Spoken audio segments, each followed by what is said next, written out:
पानी केरा बुदबुदा असमानस की जात, देखत ही छुप जाएगा ज्यों सारा प्रभात। इस दोहे में कबीरदास जी कह रहे हैं कि इंसान की इच्छाएं पानी के बुलबुले के समान होती है, जो पल भर में बन जाती है और पल भर में ख़त्म भी हो जाती है। जिस दिन आपको सच्चे गुरु के दर्शन होंगे, उस दिन यह सब मोह माया और सारा अंधकार छुप जाएगा। माटी कहे कुम्हार से, तू क्या रौंदे मोहे, एक दिन ऐसा आएगा मैं रौंदूंगी तोहे। इस दोहे में कबीरदास जी कह रहे हैं कि कुम्हार बर्तन बनाने के लिए मिट्टी को रौंद रहा था, तो मिट्टी से आवाज़ आई, तू मुझे रौंद रहा है, एक दिन ऐसा आएगा जब तू इस मिट्टी में मिल जाएगा और मैं तुझे रौंदूंगी।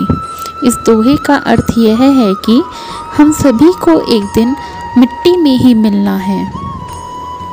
निंदक न्यारे रखिए आंगन कुटी छवाए, बिन पानी साबुन बिना निर्मल करे सुहाए। इस दोहे में कबीरदास जी कह रहे हैं कि निंदक को अर्थात दूसरों की बुराई करने वाले लोगों को हमेशा अपने पास रखना चाहिए, क्योंकि ऐसे लोग अगर हमारे आसपास रहेंगे तो हमें हमारी बुराइयां बताते रहेंगे और हम आसानी से उन गलतियों को सुधार लेंगे।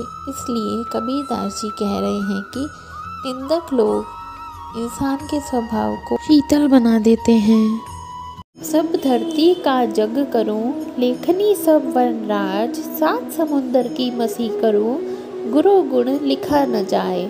इस दोहे में कबीरदास जी कह रहे हैं कि अगर मैं पूरी धरती के बराबर बड़ा कागज बनाऊं और दुनिया के सभी वृक्षों से कलम बना लूं और सातों समुंदर के बराबर स्याही बना लूं, तब भी गुरु के गुणों को लिख पाना मेरे बस की बात नहीं है। बड़ा हुआ तो क्या हुआ, जैसे पेड़ खजूर, पंथी को छाया नहीं, फल लागे अति दूर।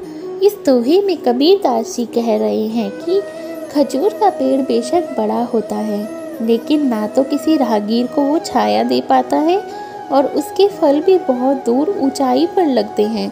इसी तरह अगर आप भी किसी का भला नहीं कर पा रहे हैं, तो ऐसे बड़े इंसान और धनवान व्यक्ति होने का कोई फायदा नहीं है। दुख में सुमिरन सब करे, सुख में करे न कोय, जो सुख में सुमिरन करे तो दुख काहे को होए।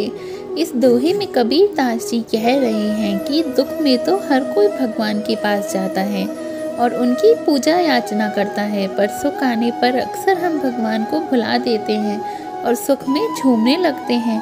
अगर सुख आने में भी हम भगवान को सुमिरन करेंगे अर्थात याद करेंगे, तो दुख भगवान की कृपा से कभी हमारे जीवन में दस्तक ही नहीं देगा। बुरा जो देखन मैं चला, बुरा न मिलिया कोय, जो मन देखा अपना, मुझसे बुरा न कोय। इस दोहे में कबीरदास जी कह रहे हैं कि मैं सारा जीवन दूसरों में बुराइयां देखने में लगा रहा, लेकिन जब मैंने अपने खुद के मन में झांक के देखा तो मुझसे बुरा कोई इंसान नहीं मिला, मैं ही सबसे बुरा निकला।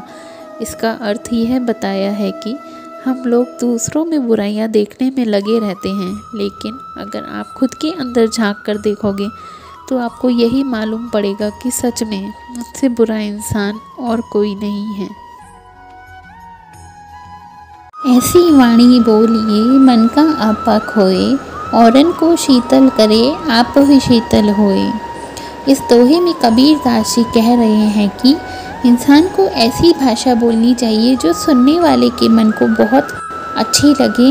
ऐसी भाषा जो होती है वह दूसरे व्यक्ति को तो सुख देती ही है, उसके साथ साथ खुद को भी बड़े आनंद की प्राप्ति होती है। गुरु गोविंद खड़े काके लागू पाए, बलिहारी गुरु आपने गोविंदियो मिलाए। इस दोहे में कबीरदास जी कह रहे हैं कि अगर आपके सामने आपके गुरु और भगवान गोविंद दोनों खड़े हों तो आप किसके चरणों को स्पर्श करोगे। गुरु के ज्ञान और वैभव के कारण आपको भगवान गोविंद की प्राप्ति हुई है, तो इस समय गुरु का स्थान भगवान से भी ऊपर है। तो हमें सबसे पहले अपने गुरु के चरणों को स्पर्श करना है। इसके पश्चात हम भगवान गोविंद के चरणों को स्पर्श कर सकते हैं। यह तन विष की बेल री, गुरु अमृत की खान, शीश दियो जो गुरु मिले तो भी सस्ता जान। इस दोहे में कबीरदास जी कह रहे हैं कि यह जो तन है यह विष अथवा जहर से भरा है और जो गुरु है वह ज्ञान के सागर के समान है, अर्थात अमृत के समान है। अगर आपको अपना शीश दान करके भी कोई सच्चा गुरु मिले तो यह सौदा भी बहुत सस्ता बताया गया है।